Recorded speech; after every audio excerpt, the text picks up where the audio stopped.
여러분 안녕하십니까. 이루어진다 라이브 김대홍입니다. 이제 대선을 2주일 정도 남겨놓고 있습니다. 각종 여론조사에서는 더불어민주당 이재명 후보가 여전히 압도적 1위를 유지하고 있습니다. 특히 보수의 텃밭으로 여겨져 온 대구, 경북 지역의 표심이 예전과 다른 것으로 나타나고 있습니다. 국민의힘 김문수 후보도 윤석열 전 대통령 탈당으로 이제 추격의 발판을 마련했습니다. 탄핵과 내란의 강을 건너고 중도층 표심을 잡을 수 있을지 궁금합니다. 오늘 이루어진다 라이브에서는 중반전에 돌입한 이번 대선의 향방을 세 분의 전문가와 함께 심도 있게 분석 전망해 보겠습니다. 먼저 저희가 준비한 영상 보시고 대담 이어가겠습니다.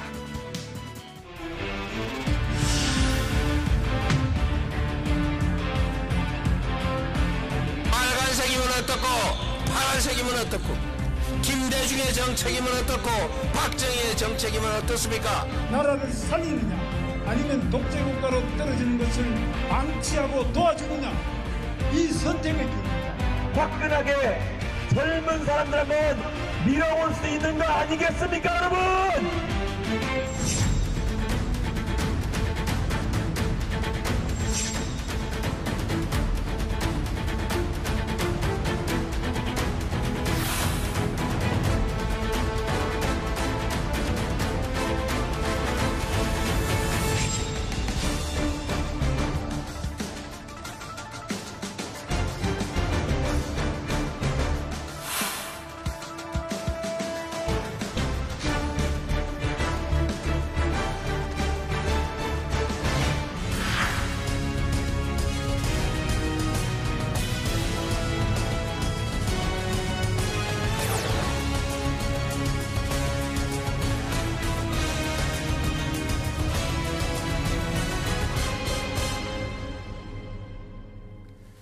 네, 오늘 출연자 소개합니다. 자타공인, 국내 최고 권위의 정치, 선거, 여론 분석 전문가들입니다. 먼저 학계에선 명지대학교 정치외교학과 신율 교수 나오셨습니다. 안녕하세요. 예, 안녕하세요. 냉철한 시각, 치우치지 않는 정치 분석으로 정평나 있죠. 더모아 윤태권 정치 분석 실장 모셨습니다. 안녕하세요. 네. 마지막으로 여론 분야 전문가입니다. 오피니언즈 윤희용 대표 자리했습니다. 어서 오십시오. 네, 안녕하십니까. 자, 세 분도 같이 한번 인사 나누시죠. 네, 네. 네. 자, 먼저 최근에 발표된 여론조사부터 한번 살펴보겠습니다. 지난 금요일, 그러니까 어제 그제죠, 발표된 한국갤럽 조사입니다. 대선 후보 지지도 이재명 후보 51%, 김문수 후보 29%, 이준석 후보 8%, 이재명, 김문수 후보의 지지도 차이가 22%포인트입니다. 자, 먼저 윤 대표께 여쭤볼게요. 이재명 대표의 51% 지지도, 절반이 넘은 거 아닙니까?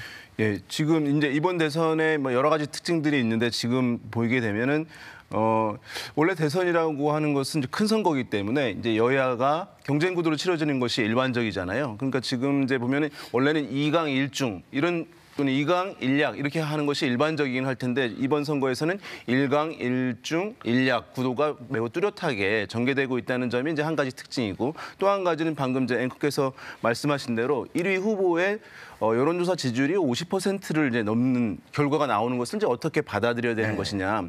원래 여론조사에서는 지지율이 50% 넘는 것이 매우 이례적인 것입니다. 잘 나타나기 힘듭니다. 왜냐하면은 여론조사에서는 모론 무응답 비율이라는 것이 있는 것이거든요. 그렇죠. 예, 그렇기 때문에 그게 좌우가 나눠져 있는 상황이기 때문에 양자 대결 구도에서도 50% 넘는 경우는 잘 없어요. 근데 지금 이제 3자 구도에서는 모든 후보들의 지지율이 조금씩 더 낮아지는 것인데도 불구하고 이재명 후보가 50%를 이제 넘기고 있는 것이니까 이것은 이제 여러 가지 이유가 있겠습니다만은 예선부터 있었던 뭐 이른바 중도 확장 전략의 효과를 좀 보고 있는 측면이 하나 있겠고요. 또 한 가지는 사실은 이번 선거에 유권자들이 생각하고 있는 그 인식 틀이라고 하는 것이 특징으로 작용하고 있는 것 같습니다. 뭐냐 하면 원래 이제 총선 같은 경우에 정권 평가 선거라고 많이 하고 대선은 뭐 앞으로 이제 우리나라 다스릴 사람, 이끌어갈 사람이 누구이냐라고 하는 미래 전망적 투표라고 하잖아요. 네. 근데 대선에서도 정권 평가적 속성이 좀 강하게 이번에 작동되고 있는 것으로 보입니다. 계엄과 탄핵으로 인해서 실시되는 대선이기 때문에 그래도 이제 야당이라고 하는 회초리를 좀 드는 중도층들이 많이 있다 보니까 지금 이런 격차가 나오고 있는 배경 아닐까 생각됩니다. 신 교수님께서는 어떻게 보세요? 일단은 전 그 말씀부터 좀 드리고 싶어요. 보통 1987년 이후에 민주화된 이후에 대선 우리가 수차례 있었지만 D-20일 전후에 나온 여론조사 결과가 사실은 선거 결과로 이어지는 경우가 대부분이었다라고 표현한다기보단 전부였습니다. 그걸 우리가 조사를 해보면 그런데 지금 50%를 넘는다. 물론 저는 그 정도의 어떤 걸 할지 안 할지 모르겠지만 지금의 추세가 유지된다는 얘기인데 2007년 사람들 얘기 많이 하죠. 그때 당시에는 이제 이명박 후보와 정동영 후보 두 분이 이제 적을 했는데 그때 표 차이 굉장히 컸거든요. 500만 표 이상 표 차이가 났고 그걸 자꾸 얘기를 하는데 그때 당시에 제가 볼 때는 투표를 그렇게 차이가 났던 것은 그때 당시에 이른바 진보 진영 중에서 투표를 포기한 사람들이 많았기 때문이라고 보거든요. 자, 그렇다면 지금 샤이 보수를 넘어서 쉐인 보수라는 단어까지 나오고 있는 상태에서 이 쉐인 보수들이 과연 얼만큼 투표장에 가느냐에 따라서 제가 볼 때 뭐 이 추세가 계속 되든지 좀 변화가 있든지 할 텐데 단지 50%를 넘었다. 그거 진짜 이례적인 거죠. 그런데 전화 면접 조사에서 50% 넘었거든요. 근데 전화 면접 조사는 뭐 그건 우리가 너무 쉽게 알 수 있는 게 ARS보다는 정치적 고관여층이 아닌 분들도 응답을 많이 해요. 그러면은 정치적으로 관심이 그다지 크지 않은 분들이 대답을 할 때에는 소위 말해서 당신 누구 지지하느냐 했을 때 가장 지지율이 높다라고 생각하는 후보, 그래서 노출 빈도가 가장 높은 후보를 대답할 가능성이 굉장히 높다는 거죠. 그러니까 이 50%는 정말 이재명 후보를 열심히 지지하는 분들도 포함이 돼 있지만 사실은 그런 분위기 속에서 대답한 사람들도 있고 이 사람들이 진짜 투표장에 나갈지, 특히 전화 면접 조사는 투표장에 나갈 가능성이 ARS보다 떨어지거든요. 그렇기 때문에 그런 측면은 좀 감안해서 봐야 되는 것 아닌가 이런 생각이 듭니다. 윤 실장님 어떻게 보세요? 네. 뭐 두 분 말씀 다 공감하고요. 조금 더 몇 가지 포인트를 짚어보자면은 지금까지 이렇게 표 차이가 현재로 벌어지고 있는 것은 이 선거가 여전히 이재명 대 윤석열의 선거로서 프레이밍되고 있기 때문이 아닌가 싶습니다. 그래서 이제 보수 진영, 민주당이 아닌 쪽에서는 반 이재명 빅텐트 이런 이야기를 계속하고 있는데 그것보다는 실질적으로는 윤석열 전 대통령에 대한 평가가 강하게 작동하고 있다. 그러니까 이재명 지지 51%에는 뭐 이재명이 좋은 사람도 있겠지만은 윤석열이 싫다. 여전히 이게 탄핵과 이 국면이 정리되지 못한 느낌이다라고 하는 분들이 이제 들어있을 테고 그 제일 큰 프레임 밑에 한 두세 가지가 더 보이는 것이 이제 김문수 후보가 앞서서 말씀드린 이재명 대 윤석열의 선거하고 연동되는 이야기인데 이 선거가 여전히 김문수의 선거로 보이지 않는다는 이야기예요. 그러니까 네. 경선 당시에서부터 김문수 후보가 경쟁력을 가졌던 것은 그 탄핵 국면에서 민주당 서영교 의원이 국무위원들 다 일어나서 사과해라라고 했는데 사과하지 않고 앉아 있었던 그 이유.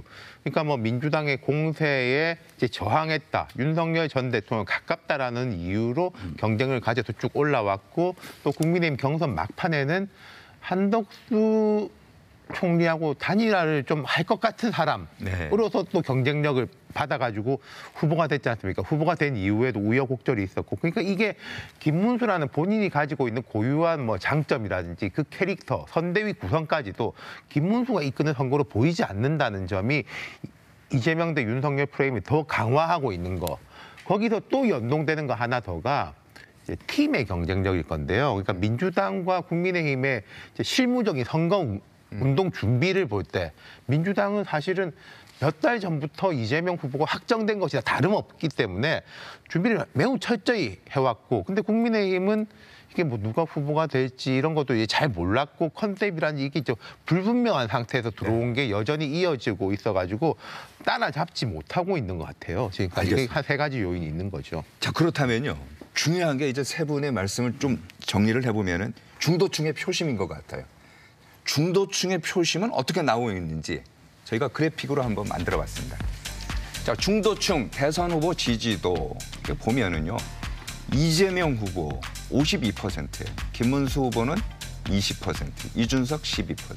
오히려 이재명 후보하고 김문수 후보 차가 이제 더 벌어져요. 이 여론조사는 한국갤럽이 지난 13일부터 15일 사흘간 전국 성인 남녀 1,004명을 대상으로 한 차기 대선 후보 선호도 조사입니다.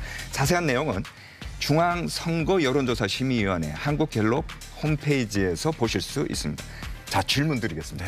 중도층만을 봤더니 더 벌어져요. 이거 왜 그런 거예요? 그러니까 이제 대선에서는 정말 중도층 여론 이제 중요하다고 얘기를 하는 겁니다. 왜냐하면 총선은 투표율이 한 60%밖에 안 되니까 양당의 이제 고정 지지층 가지고 누가 더 많이 투표장에 내보냈느냐라는 싸움이라고 한다면 대선에서는 이게 이제 80% 가까이 이제 70% 후반대 나온다는 것이니까 평소에 정치 관심도 떨어지는 이 중도층들이 투표장에 많이 나온다는 것인데요.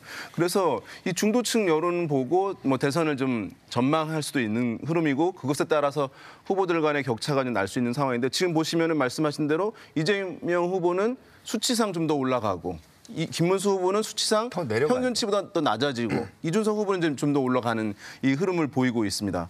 그러니까 이거 중도층에서 김문수 후보보다는 이제 이재명 후보 측으로 이제 많이 기울어지고 있는 그런 흐름들을 보여주고 있는 것이니까 사실은 아까도 말씀드렸지만 이제 이번 선거 같은 경우에 뭐 여러 가지 이제 시각틀 프레임이라는 것들이 있는데 이번에 대한민국이 지금 위기 상황이고 이들 중에서 누가 과연 이 위기를 잘 극복할 수 있을 것인가. 중도층들은 이제 그런 마인드로 이번 선거를 이제 바라볼 텐데 김문수 후보가 지금 늦게 캠페인을 이제 시작하고 하면서 지금 이 위기를 정치적으로 경제적인 위기를 극복할 수 있는 적임자냐라고 하는 데 비해서 중도층들 마음을 충분하게 사지 못하는 것이 지금 지표로 명확히 좀 나타나고 있는 것이다 보실 수 있겠습니다. 사실 지금 중도층이 가장 사실 선거를 우리가 바라볼 때 중도층이 가장 원하는 게 어떤 거냐라고 했을 때 많은 분들 당연히 뭐 경제 뭐 이런 거 들겠죠. 근데 저는 경제도 물론 중요하지 않다는 건 아닌데 이분들이 제일 바라는 거는 워낙 불안한 상황이 오래 지속됐기 때문에 사실은 안정감을 찾는다라고 저는 생각을 하거든요. 근데 그런 차원에서 보자면 김문수 후보가 과연 중도층에게 어필할 수 있을 정도의 안정적인 모습을 보여줬는가 하면 사실 그렇지가 않다는 거죠. 물론 이건 김문수 후보의 전적인 잘못은 아닐 수 있어요. 그 국민의힘이라는 정당이 워낙 특이한 모습을 지금 보여주고 있기 때문에 거기에서도 영향을 받겠지만 어쨌든 그런 안정감이라는 것을 주지를 못했기 때문에 중도층에 대한 소구력이 전 굉장히 떨어진다라고 보고요. 또 한 가지 말씀드리자면 NBS 조사라고 전국 지표 조사가 있죠.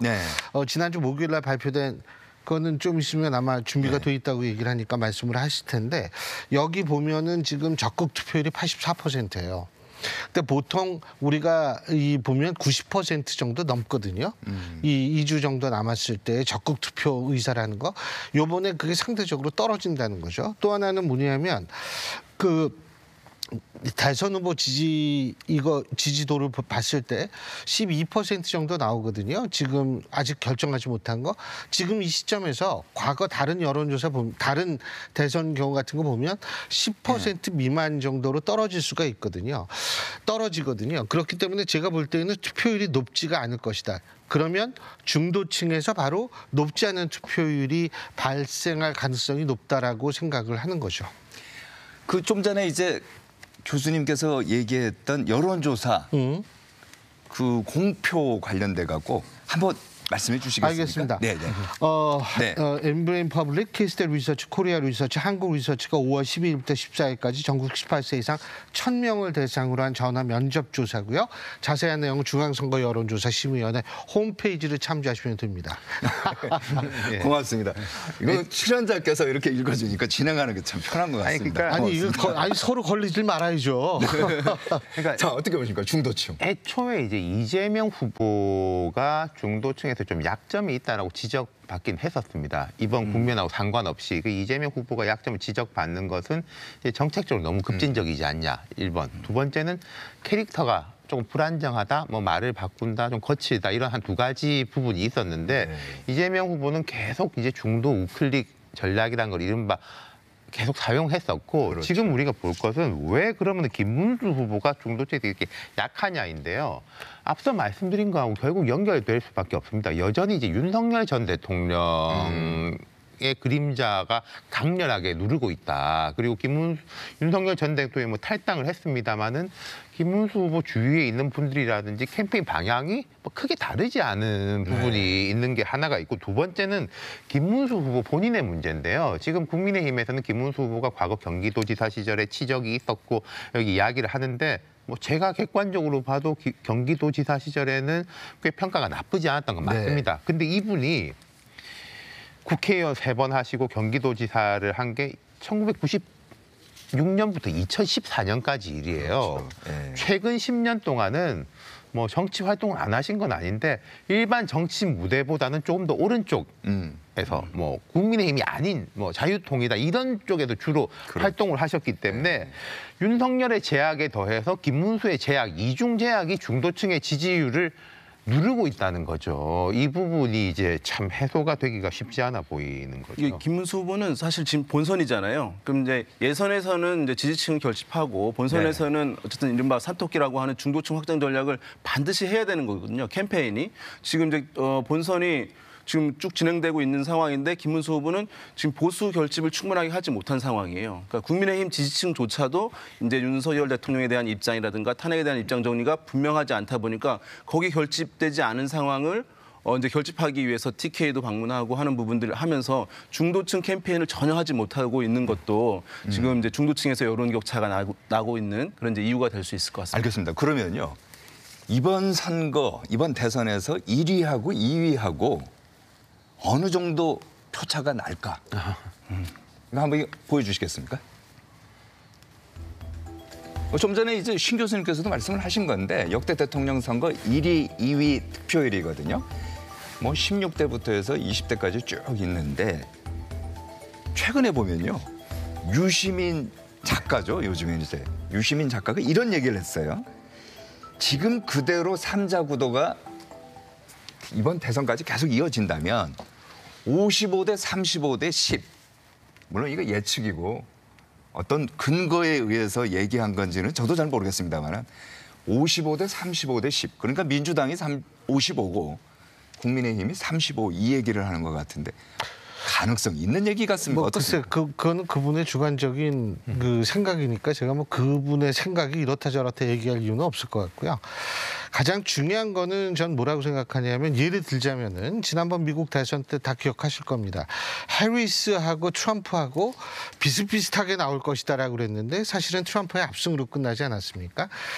제가 볼 때에는 이것은 그 여러 가지 이유가 있겠지만 그 중에 하나가 트럼프 지지를 공개적으로 얘기하기 꺼려하는 사람들이 투표장에 갔기 때문이라는 분석도 있는데 자 이번에도 우리나라에서 아까도 얘기했지만 샤이봇을 넘어서 쉐인봇이라고 얘기를 했을 때 이분들의 의견이 여론조사에 많이 반영되지 않을 가능성 이걸 우리가 생각을 해야 되고 두 번째는 뭐냐면 분명히 이런 사람들이 있을 텐데 이 사람들이 투표장에 갈 것인가 하는 부분. 그러니까 뭐 미리 포기하고 안 갈 수도 있겠죠. 저는 개인적으로 이번에 투표율이 그렇게 높지 않을 거라고 생각을 하는데 그렇게 될 경우에는 뭐 그 유시민 작가라는 분이 얘기했던 이 비율이 나올 수가 있겠죠. 근데 저는 생각만큼 지금 보여주는 여론조사의 격차만큼 나오진 않을 가능성이 있다. 좀 좁혀질 거다. 좁혀질 거다. 전 그렇게 생각하죠. 이런 것을 예상할 때 이제 여론조사니까 이제 여론에는 뭐 지지율 높고 낮은 수치가 있는데 사실은 여론의 또 한 면에 이면에는 그 이제 강도가 있는 거거든요. 스트렝스. 강도요. 예, 그러니까 네. 똑같은 10%라고 하더라도 예. 이쪽엔 강도가 아주 센 10%일 수 있고 한쪽의 10%는 굉장히 사실 약한 지지의 10%일 수 있는데 이건 또 다른 여론이라고 할 수가 있어요. 그래서 그 이제 스트렝스 의지 강도를 이제 보면서 앞으로 이제 이것이 계속 전개될 것인지 여부를 좀 전망해 볼 수 있는데 이 여론조사에서는 이제 대선 같은 경우에는 여론조사에서 반드시 이번에 투표에 참여할 것인지 질문합니다. 네. 많은 조사들에서. 그러면 그 사람들 적극 투표 의향층이라고 하는데 그 비율이 어느 후보의 지지층에서 더 높은지 그게 강도네요. 네. 또 한 가지는 당신은 지금 지지하고 있는 후보를 계속 지지할 것인지 아니면 이후에 후보를 바꿀 수도 있을 것인지 물어봅니다. 계속 지지하겠다라고 하는 비율이 또 어느 후보가 높은지 이제 이 두 가지를 보게 되면 지금 이렇게 지지율 나오고 있는데 그대로 가겠다. 격차가 좀 벌어질 수도 있겠다라고 하는 것을 전망하거든요.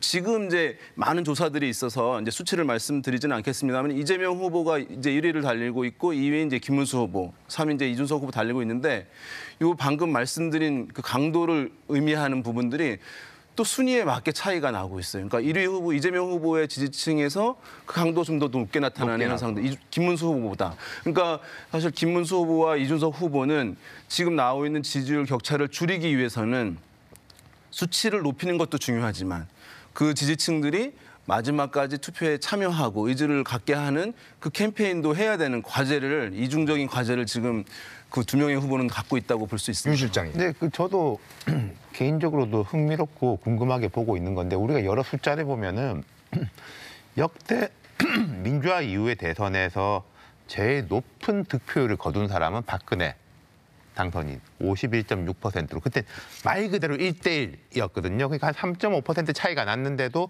득표율은 제일 높았습니다. 그리고 표 차이가 제일 컸던 거는 이명박 정동영 520만 표였거든요. 네. 이명박 후보의 득표율은 48% 선이었어요. 근데 그 당시에는 이회창 후보가 독자 출마를 해서 15% 그렇죠. 정도를 받았기 때문에 그 당시에 보수표는 60몇 % 정도가 나왔었던 거죠. 그럼 이제 이번은 어떻게 될 거냐인데 저희가 55 막 이런 이야기를 하지만은 개별적인 후보의 득표율이 그렇게 55까지를 본 적이 우리가 없기 때문에 과연 이번엔 그렇게 될 수 있을 것이냐. 그리고 아무리 그래도 이제 양당의 한 후보가 나왔는데 되게 낮게 나올 것이냐. 과연 과거 정동영 후보를 보면은 최종적으로 26.7 나왔는데 여론조사 기간에는 16, 17%밖에 안 나왔어요. 한 10% 정도가 사실은 아까 말씀하신 샤이 지지층이 나타난 것이거든요. 네. 그럼 이번에는 남은 2주 동안 이재명 후보의 캠페인은 그렇게 중요하진 않은 것 같고 아마 이재명 후보는 되게 안정적으로 에러를 하지 않는 실수를 하지 않는 캠페인에 주력할 겁니다. 김문수 후보의 캠페인이 중요한 건데 두 가지를 줄 수 있느냐겠죠. 잘하면 우리가 이길 수 있다. 혹은 이기지는 못하더라도 이후를 생각해서 만약에 야당이 된다 할지라도 표 차이가 작아야지 더 우리가 뭐 여당도 견제할 수가 있고 미래를 볼 수 있다는 희망을 줄 수 있을 것이냐. 그 둘 중에 한 가지를 줄 수 있다면은 말씀하신 대로 이제 보수 지지층이 투표장에 나갈 명분이 생기는 거겠죠. 근데 그 둘 다를 주지 못한다면은 첫 번째 이길 수 있다까지는 못 주더라도 우리가 뭘 좀 뭉쳐야지 미래가 있는 거 아니냐라는 걸 주지 못한다면은 이건 표 차이가 많이 벌어질 수도 있는 거죠. 그러면요. 잠깐만요. 제가 추가적으로 말씀드리는 게 한국갤럽이 4월 22일부터 24일까지 전국 18세 1,005명을 대상으로 한 전화 면접 조사. 이게 왜 그러냐면 여기서 이제 주관적 이념 지형이 나오거든요. 근데 이걸 보면 이것도 물론 중앙선거 여론조사 심의위원회 홈페이지를 참조하시면 드시는 여론조사인데 보수가 31%, 중도 플러스 성향 유보가 43%, 진보가 26%예요. 그러니까 기본 선거판에서는 보수 우위의 지형이 계속 유지가 되고 있다는 거죠. 지금 비록 이재명 대표가 압도적으로 하지만은 이 이념 주관적 이념 성향 그 지도를 보면 보수 우위에 계속 유지가 되고 있다는 거고 그런 차원에서 제가 볼 때는 데일리안이 여론조사 전문기관 공정회의로 해서 지난 5월 13일, 14일 ARS 조사를 한 여론조사 결과고요. 대상은 1,000명인데 이거를 보면은 실제로 7%포인트 격차밖에 안 나와요, 이게. 이건 뭐냐면 ARS의 특성상 정치적 고관여층, 기계에서 대답하는 건 정치적 고관여층만 가능하죠. 바로 그런 차원에서 이제 이분들이 대답한 거. 이분들은 100%, 거의 100% 투표장에 가는 분들입니다. 자, 그럼 제가 두 가지 말씀드렸어요. 일단 보수 우위의 정치 지형이 유지되고 있다는 것. 또 하나는 뭐냐면 ARS에서는 격차가 상대적으로 전화 면접보다 좁다는 것. 이것을 본다면 제가 볼 때는 생각만큼 그렇게 격차가 크지 않을 가능성이 있다라고 생각할 수도 있다는 거죠. 근데요. 지금 이제 세 번 얘기 들으면은 지금 특히 이제 교수님께서 얘기하신 것처럼 생각할 수도 있는데 문제는 뭐냐면 이재명 후보의 지지율이 이렇게 높게 나오는 이유 중에 하나가 국민의힘의 텃밭이라고 하는 TK, PK, 대구 경북하고 쉽게 말해서 부산 경남, 영남 지역의 분위기가 조금 예사롭지 않다는 거예요. 네. 먼저 지난 대선 그래픽 한번 보여주시겠습니까?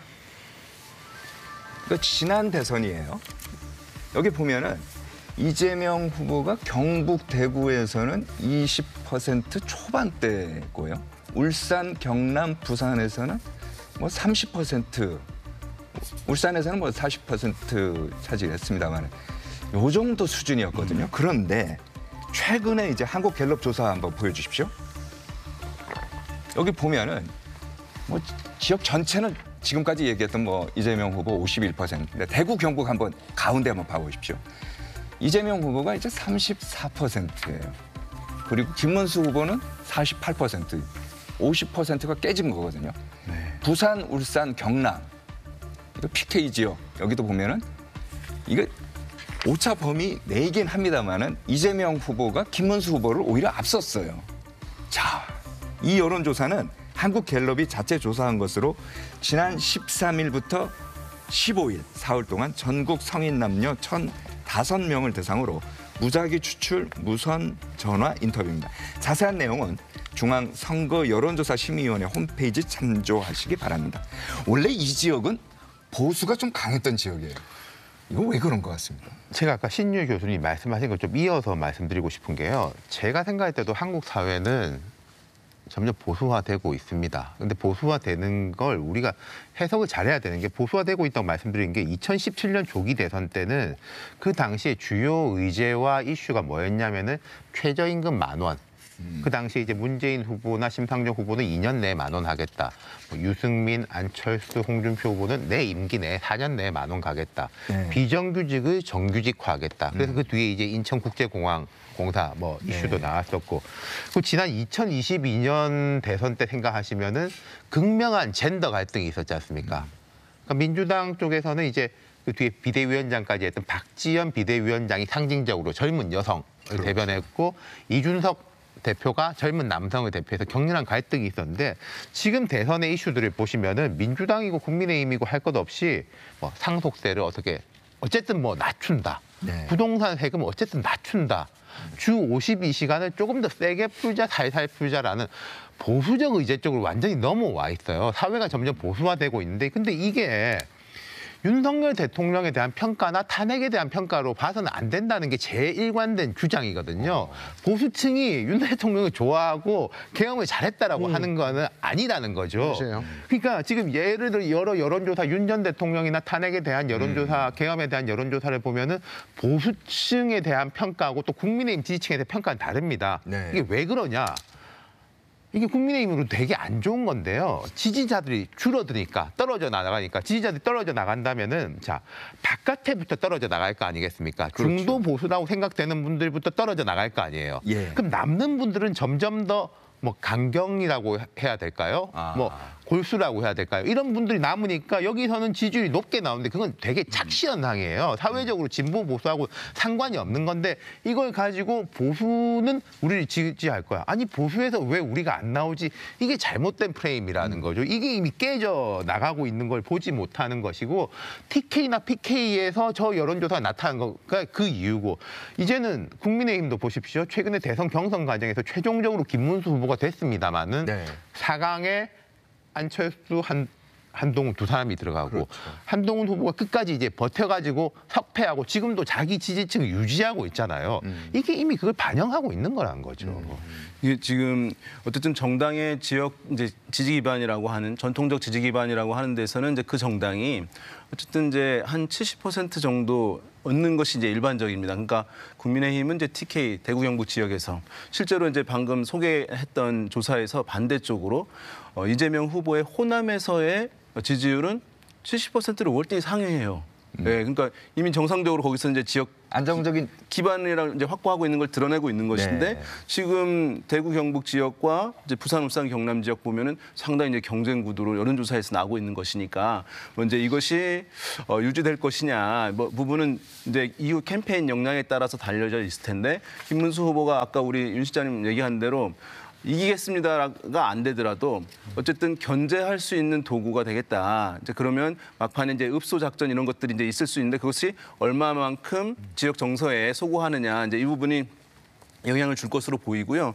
지금 이제 이렇게 이 문제는 김문수 후보가 아까 중도 얘기랑 같은 건데 보수에 지금 갇혀 있는 거예요. 캠페인이. 지금 TK 지역에서 이렇게 낮은 지지율을 보이고 있는데 중도 확장할 수가 없는 것이거든요. 그러니까 지금 굉장히 사실은 김문수 후보로서는 갑갑한 그런 상황이라고 할 수 있는 거죠. 그런데요. 예. 국민의힘에서도 변수가 하나 생긴 거 아닙니까? 어제 윤석열 전 대통령이 전격 탈당 선언을 했어요. 자, 이것이 보면은 대선의 중요한 변수가 될 것도 같아요.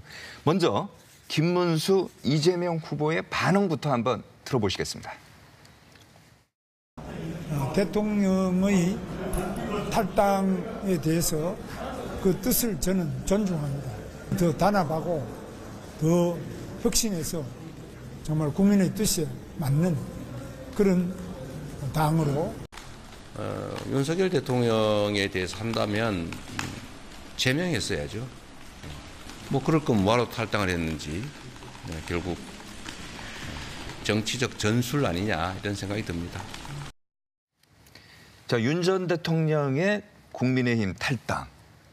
교수님. 네. 김문수 후보 지지율 상승에 어떻게 도움이 될 것 같습니까? 어떻습니까? 저는 사실 정치는 타이밍이라는 차원에서 볼 때 시기가 좀 너무 늦었다라고 생각해요. 타이밍이 안 맞다. 그래서 제가 볼 때 뭐 큰 영향을 미치진 못했고 특히 뭐냐면 사실은 여론조사 이렇게 본다면 우리 윤 대표님 전문가시지만 정당 지지율이 가장 무겁게 움직이는 지지율이거든요. 다른 지표보다는. 근데 정당 지지율에서 국민의힘이 쭉 빠지고 있어요 지금.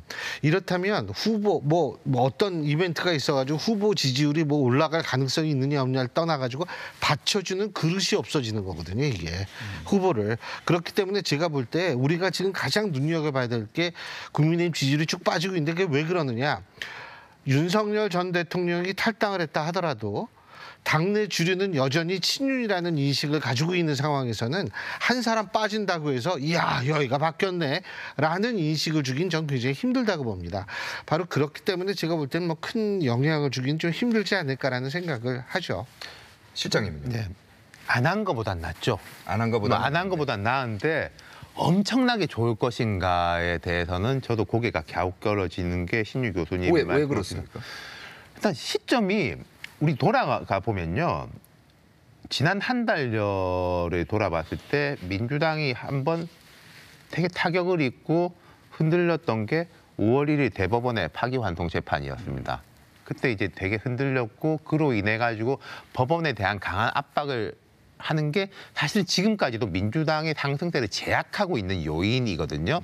근데 5월 1일에 그 민주당이 이제 그렇게 됐을 때 말하자면 국민의힘은 그때 경선 기간이었지 않습니까? 막 빠지니까 다들 막 거기를 공격하면 컨벤션 효과를 일으켜야 되는데 네. 그때 이제 윤심 논란이 있었고 그리고 또 한덕수 붐업을 시킨 게 그날부터거든요, 바로.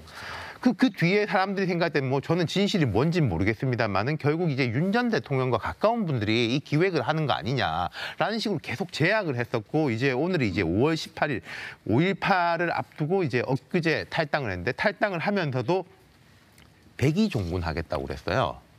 여러분과 함께 있을 것이다. 그 국민의힘의 어떤 정치인이 그런 말을 하던데 100이만 입고 계시지 종군은 하지 마라라고 이야기를 하던데 그게 이 효과를 계속 제약시키는 거고 그리고 이게 나타나는 게 내가 당신을 사랑하고 김문수가 잘 되기를 바라기 때문에 탈당하는 거다라는 식으로 말을 하고 도와줄 거다라고 말하는 게 과연 어떤 효과가 나올 것이냐. 그게 이제 본질적 효과가 크기가 어렵다는 거죠. 일단은 뭐 지금 이제 김문수 후보의 1차 과제는 국민의힘 전통적 지지층을 충분하게 결집을 못하고 있다. 네. 전통적인 일반적인 지지율, 정당 지지율에도 못 미치는 후보 지지율을 보이고 있다. 이것이거든요. 그런 부분, 이것은 이제 국민의힘 지지층에서 윤 대통령에 대한 입장이 다른 사람들이 있는 것이거든요. 그러니까 탄핵에 대해서 찬성하고 윤 대통령에 대해서 좀 굉장히 좀 깔끔한 정리가 필요하다라고 하는 지지층이 있는 것이니까 그 사람들을 흡수하는 데 저는 도움이 될 거라고 보여집니다. 어떤 분들이 이렇게 얘기하죠. 그럼 기존에 윤 대통령에 대해서 굉장히 적극적으로 우리 함께 해야 된다고 생각하는 강성 지지층들이 이탈하는 거 아니냐. 이분들은 사실 이탈할 곳이 없고 당에 대한 충성도가 높기 때문에 남아있을 것이거든요. 그래서 저는 김문수 후보 지지율 상승에 좀 긍정적인 효과를 일단 준다고 볼 수 있겠고 다만 윤석열 전 대통령이 계속 메시지를 내는 것은 이 효과를 사실은 효과를 반감시킨다고 보여져요. 그러니까 지금 아까 말씀드린 대로 이번 선거는 정권에 대한 대선임에도 불구하고 심판은 선거로 작동되고 있는데 심판의 그럼 대상이라고 하는 건 윤 대통령이거든요. 근데 그 심판의 대상이 평가의 대상이 계속 선거 기간 중에 보이는 거예요. 그러면 심판론이 더 잘 활성화되는 것이거든요. 그러니까 침묵을 해야 되는 것인데 그래서 윤 대통령이 이렇게 탈당을 했잖아요. 메시지도 더 이상 내면 안 되는 것이죠. 색이만 입고 예, 그렇죠. 정부는 하지 말아야 되는 예, 거예요. 예, 알겠습니다. 자, 또 하나 변수가요. 후보 단일화예요. 자, 지지율이 이렇게 낮다 보면은 개혁신당의 이준석 후보하고 김문수 후보하고 단일화를 하면은 어떻게 될 것 같습니까? 그거 지금 이준석 후보의 지지율을 분석을 해보면 이준석 후보를 지지하는 분들 중에 한 30%는 민주당 지지층, 다시 말해서 이재명 후보를 지지하지 않는 민주당 성향의 이 유권자들이 이준석 후보를 지지하고 있거든요. 자, 그렇다면 만일 김문수 후보랑 단일화를 해가지고 김문수 후보가 단일 후보가 됐다라고 가정했을 때 지금 이준석 후보를 지지했던 중에 30%는 절대로 김문수 후보 지지로 안 갑니다. 그렇게 된다면 가보면은 제가 볼 때 한 3%, 4% 정도 포인트 정도는 오를 가능성을 배제할 수가 없죠. 그런데 지금 그 정도 오른다라는 것이 과연 큰 의미를 가질 수 있느냐라는 그런 거를 한 번쯤 생각해 봐야 될 거고요. 네. 그리고 이게 단일화라는 것이 사실 극적인 모멘텀이 있어야 되는데 예를 들면은 이 시기도 놓치고 지난번 한덕수 후보와의 김문수 후보 간에 그 벌였던 그런 모습을 이렇게 생각해 봤을 때에는 어떤 식으로 단일화가 되느냐 하는 것도 중요할 것 같아요. 시기하고 방식하고 그리고 생각만 그렇게 막 쭉 올라가고 이러지는 않지 않을까라는 생각이 듭니다. 물론 반대로 이준석 후보로 단일화가 된다면 저는 효과는 극대화될 가능성은 있다라고는 봅니다. 어떠세요? 여론 분석해보면. 지금은 정상적으로 사실은 그 단일화하는 조건이 형성되어 있는 상황은 아닙니다. 네. 뭐 단일화 조건이라고 하는 것이 첫 번째로 이제 합치면 우리 이길 수 있는 것 아니야라고 하는 기대감을 줘야 되고 두 번째로는 지금 이제 이 후보들이 내가 후보가 최종 후보가 될 수 있을 것이다라고 하는 느낌을 두 사람한테 같이 줘야 되거든요.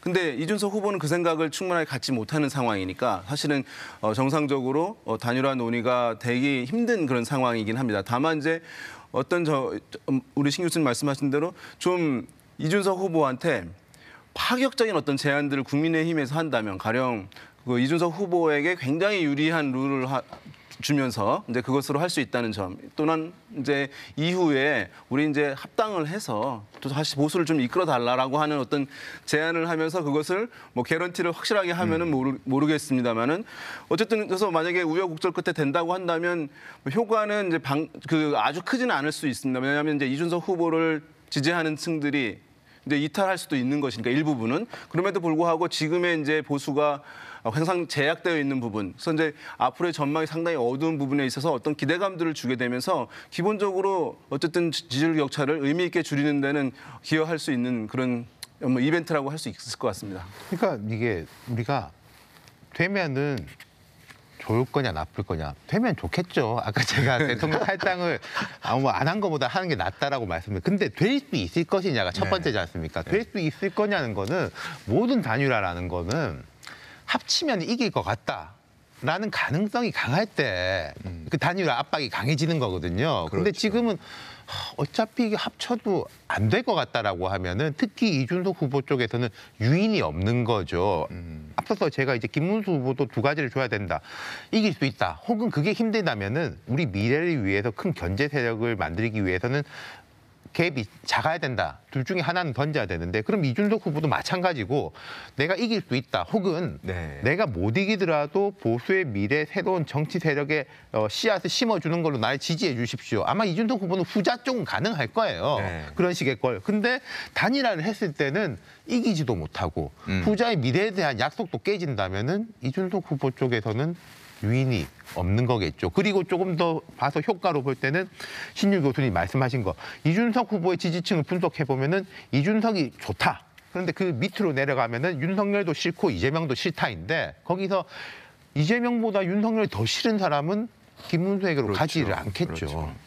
자, 그러면요. 한 가지만 제가 추가적으로 말씀드리자면 이준석 후보가 만일 단일화에 응하게 되는 시나리오는 전 뭐냐면 야 이거 내가 단일화 안 해가지고 너 때문에 보수가 졌다라는 책임론이 오면 장래가 책임론. 굉장히 불투명해지기 때문에 이럴 경우엔 될 거라고 보고요. 또 하나는 뭐냐면 사실 실질적으로 선거 비용을 생각을 안 할 수가 없거든요. 10% 되면 어느 정도 받지만 절반. 15%면 다 받고 그런데 만약 10%가 이게 못 넘는다라고 자꾸 했을 때에는 현실적인 문제도 고려를 할 수가 있다라고 저는 생각을 하거든요.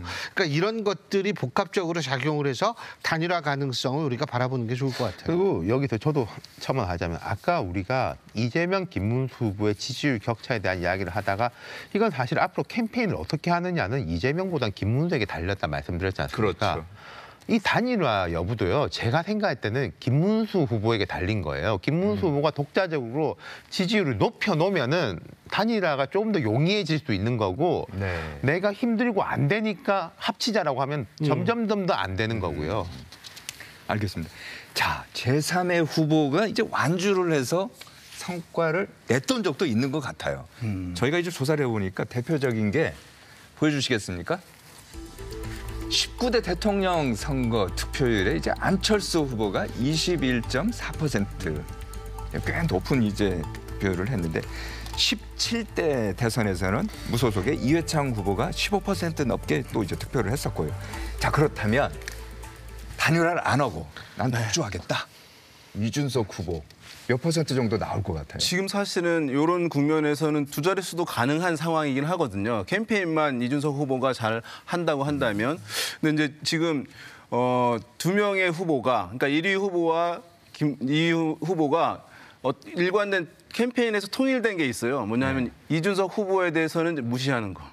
근데 어떤 후보가 지지율을 끌어올리려고 한다면 유력 후보들과 이제 경쟁하면서 이제 말싸움도 하고 논쟁을 하면서 주목도를 얻고 지지율을 올리는 것이거든요. 근데 이재명 후보와 김문수 후보 모두 이준석 후보에 대해서는 아예 거론조차 하지 않습니다. 네, 그래서 이거 뭐 캠페인의 교본이라고 할 수 있는데 그래서 지금 주목을 더 못 받고 있는 측면이 있습니다. 그리고 또 한 가지 이준석 후보는 캠페인 이제 하는데 이 본인의 지지율이 김문수 후보와 이제 연동돼 있습니다. 그러니까 뭐냐면 여론조사를 우리가 분석할 때 제일 중요한 것 중에 하나는 이 합이 100%라는 거거든요. 그러니까 한 좌우를 절반으로 나누면 김문수 후보와 이준석 후보는 50%를 사실 나눠 갖는 형국입니다. 그러니까 김문수 후보가 35%, 40%까지 간다. 그러면 이준석 후보는 그 한 10% 내외를 더 높아지기 어려운 부분이 있는 것이거든요. 그래서 지금 앞으로 우리가 전망을 한다면 TV 토론에서 이준석 후보가 성과를 낼 수도 있긴 할 텐데 그러면 김문수 후보는 굉장히 미미한 상태로 있어야지만 이준석 후보는 지지율을 끌어올릴 수 있다는 것이기 때문에 반면에 이제 김문수 후보가 회복을 한다라고 하면 이준석 후보가 캠페인을 상당히 잘한다 하더라도 지지율이 제약될 수밖에 없는 이 두 사람의 이제 지금 뭐 연동되어 있는 지지율을 앞으로 이제 또 살펴보시면 좋을 것 같습니다. 그러니까 이게 제가 한덕수 후보가 등장할 때 그 생각을 했거든요. 이분이 밖에서 원래 뭔가를 갖고 오는 게 아니라 김문수 후보가 한참 잘 나갈 때가 있었지 않습니까? 그게 스르르 빠지면서 그게 다시 갔다가 있던 걸 쪼갰다가 다시 합치는 그런 느낌이었거든요. 물론 이준석 후보는 독자적인 이제 포지셔닝이 돼 있는 인물입니다만은 지금 현재 구도와 충성도상 아까 이제 말씀하신 그 각각 지지층의 충성도가 있지 않습니까? 어디를 때려서 표가 나올 것이냐. 이재명 후보 지지층들이 이준석 후보의 설득을 듣고 아, 저 말이 맞구나. 미래를 위해서 윤석열, 이재명 동시 심판해야 될 거구나라고 마음을 바꿀 가능성이 높으냐. 아니면 지금 김문수로 가 있는 사람들이 어차피 여기는 되지가 않는구나. 미래를 위해서 가는 게 맞겠구나라고 할 가능성이 높냐. 저는 후자 쪽이 그래도 약간은 높다고 보거든요. 그러니까 이게 뭐가 조금 안 맞는 지점이 있고 그리고 이준석 후보는 제3후보 군들을 아까 이제 안철수 이렇게 뭐 정주영 보여주셨지만은 그보다는 과거에 이제 문국현 문국현. 네. 그리고 이제 지지난 이제 조기 대선 때 유승민 후보하고 약간 흡사한 점이 있어요. 캐릭터가 강하고 개인의 강점이 있는데 뭐 세가 조금 약하고 그리고 더 위에서 이제 눌려져 있는 압착돼 있는 부분들이 보이죠. 그리고 문국현이든 유승민이든 결국 독자 완주를 할 수밖에 없었거든요, 그때는. 알겠습니다. 자, 그럼 이제 민주당 얘기도 한번 저희가 좀 집중적으로 좀 해봐야 될 것 같은데 이재명 후보 선거 전략을 보면요. 중도는 물론이고 이제 보수까지도 의원을 이제 확장하는 거예요. 국민의힘 탈당한 무소속의 김상욱 의원까지도 이제 입당해라 이런 얘기를 또 하고요. 홍준표 전 대구시장과도 접촉을 해갖고 일부 언론에서는 홍준표 국무총리 설입니다. 설까지 이제 나오고 있는데 그래서 이런 얘기를 해요. 빅텐트를 국민의힘이 치는 게 아니고 민주당이 치는 거 아니냐 지금 빅텐트를. 글쎄요, 뭐 그렇게 볼 수도 있겠죠. 근데 이제 사실은 우리가 우리 기준으로 일반 국민들도 다 그렇게 생각하겠지라고 생각하면 좀 곤란한 측면이 있는 게 예를 들면은 김상우 의원이 이재명 후보의 지지를 선언한 거는 맞지만 문제는 김상우 의원을 사람들이 그렇게 많이 알 수 있을 정도냐. 저는 그 눈높이를 잘해야 된다고 봐요. 근데 뭐 많이 안다면 전 효과가 있을 거라고 봐요. 왜 그러냐면 우리나라는 정치를 사람 중심으로 바라보는 정치 인격화 현상이 굉장히 그런 문화가 높은 나라거든요. 네. 그러니까 사람이 가면 뭐 진짜 이게 이렇게 되네. 그건 공약이나 뭐 보수 확장 정책 이런 거보다 훨씬 효과가 크다는 거는 맞습니다. 근데 김상우 의원이 글로 간 게 과연 그분의 인지도하고 비례할 가능성이 높다라는 거고요. 홍준표 전 시장 같은 경우에는 양쪽이 다 부인하고 있습니다. 양쪽이 다 부인하고 있기 때문에 그 가능성을 우리가 자칫 잘못하면 네. 그 양쪽에서 자 그러면요 질문을 예. 지금 이재명 후보가 하는 중도 보수 외연 확장만 요 놓고 보면 어떻습니까? 뭐 외연 확장 그게요 사람을 중심으로 바라보느냐 정책을 중심으로 바라보느냐 하면 정책 같은 경우에는 솔직한 얘기로 외연 확장인지 아닌지 전 판단이 안 서요. 왜냐하면 여기서 얘기할 때 다르고 저기 가서 얘기하는 게 좀 다르고 하는 거기 때문에 어디에 주안점을 둬야 될지 모르거든요. 네. 그래서 그렇기 때문에 정책이나 뭐 이런 거 얘기할 때는 전 진짜 갈피를 못 잡겠고 사람으로 이렇게 한다면 예를 들면은 저는 사실은 김상욱 의원이라는 분보다는 조갑재 대표나 아니면은 정규재 전 주필 같은 경우 그런 분들이 얘기를 하는 것이 훨씬 더 저는 클 거라는 생각은 들어요. 그분들은 분명히 보수 진영의 상징성이 있는 사람들이거든요. 어떻게 보십니까? 그냥 비슷하고 근데 이런 게 있을 겁니다. 원래 잘 되는 곳은 잘 돼서 잘 되고 힘든 데는 힘들어도 힘들지 않습니까? 그러니까 김상욱, 홍준표 이 효과가 실제로 뭐 얼마나 되냐보다는 상대를 제약하고 불안하게 만드는 그 홍준표 전 시장 같은 경우에 저도 뭐 국무총리 그렇게 되겠나 싶습니다. 본인도 그게 부담스러울 거고요. 다만 그 경선 끝난 이후에 홍준표 전 시장이 국민의힘과 윤 전 대통령을 향해서는 맹공을 퍼붓고 있는데 이재명 후보를 향해서는 그냥 말을 안 해요. 말을 안 하는 것 자체가 어떻게 보면은 조금 도와주는 것일 수도 있는 것이고 그래도 국민의힘이 오늘 뭐 특사단을 파견한다는데 저희가 보다 이런 건 처음 들어봤는데 뭐 유상범, 김대식 현역 의원에다가 한 4-5명을 하와이요? 하와이로 네. 뭐 대통령 후보가 특사를 보내는 것도 처음 봤고 그 특사의 목적이 설득조 네. 이런 것도 처음 봤는데 이건 이제 우리의 플러스보다는 상대를 묶어놓는 효과는 분명하죠. 이재명 후보 입장에서는. 근데 이제 중도 확장 부분에 대해서 아까 제가 그 파기환송 말씀드린 게 우리가 여러 가지 지금 여론조사 문항들이 있지 않습니까?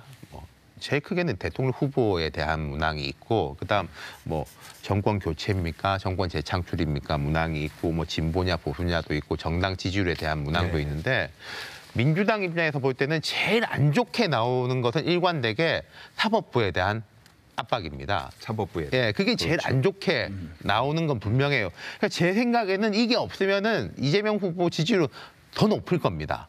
왜 그러는 것 같아요? 아니 그러니까 그거는 뭐 저도 잘 모르겠는데 뭐 본인들 입장에서는 이게 정말 민주당 입장에서 되게 중요한 이슈라고 생각하시는 것 같아요. 제가 여기서 뭐 가치나 당위에 대한 이야기를 할 건 아니지만 근데 이것이 지지율에 좋지 않다는 것도 알고 있습니다. 그러니까 어느 정도 지지율에서는 손해를 보더라도 홍준표 민주당이 알고 이게 있는데 꼭 그러니까 필요하다. 두 가지 방향인 것 같아요. 네.